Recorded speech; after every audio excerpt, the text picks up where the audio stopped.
Mount Abu से खबर है, वन्य जीवों द्वारा नुकसान किया जा रहा है। बाजार में भालू तोड़फोड़ करता हुआ नजर आया है। सीसीटीवी में ये घटना कैद हुई है। तो देखिए वन्य जीव किस तरह से सामानों को नुकसान पहुंचा रहे हैं। इन तस्वीरों को देखकर आप समझ पा रहे होंगे ये तस्वीर किस तरह से एक भालू सामान को बिखेरता हुआ नजर आ रहा है।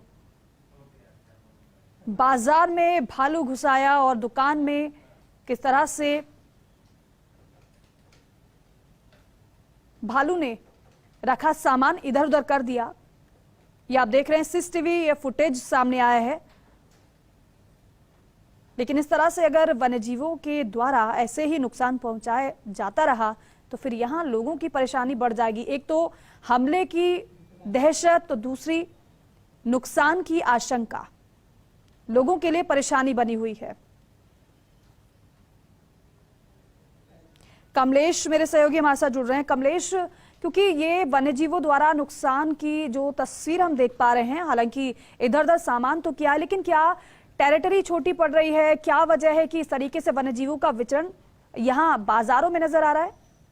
देखिए दीपिका, माउंट आबू चूंकि वन्यजीव अभ्यारण्य के सेंटर में है और कह सकते हैं कि सेंटर में होने के कारण जो वन्य जीवों का जो मूवमेंट है, लगातार जो शहरी इलाका है, ये जो फिलहाल की जो घटना है मुख्य बाजार की है, तो कह सकते हैं कि कहीं ना कहीं ये जो वन्य जीव है भोजन की तलाश में शहरी इलाकों का रुख कर रहे हैं। चाहे बात करें दीपिका, नक्की झील से लगा करके जो तमाम जो इलाके हैं, आदर देवी है, सदर बाजार है और देलवाड़ा है, ये जो तमाम जो दुकानें हैं, कहीं ना कहीं इन दुकानों में जो वन्य जीव है इनकी वजह से कहीं ना कहीं जो तोड़फोड़ की जा रही है, जो नुकसान किया जा रहा है, वो चिंता का विषय है।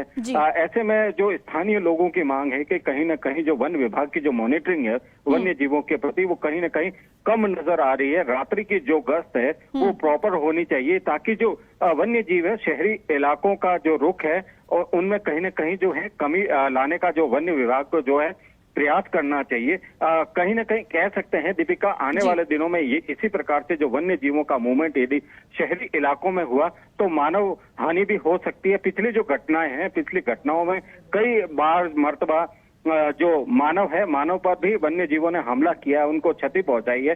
ऐसे में कह सकते हैं दीपिका, जो शहरी इलाकों में यदि जो वन्य जीवों का जो मूवमेंट है लगातार इसी तरह बढ़ता रहा तो कहीं ना कहीं मानव और वन्य जीवों के बीच में जो सामंजस्य की स्थिति है वो कहीं ना कहीं बदलती हुई नजर आएगी। ऐसे में जो स्थानीय लोग हैं उनकी मांग है कि यदि वन्य जीवों द्वारा जो नुकसान किया जाता है तो कहीं ना कहीं वन विभाग को इस मामले को लेकर के कहीं ना कहीं भरपाई करने की आवश्यकता होगी। ठीक है।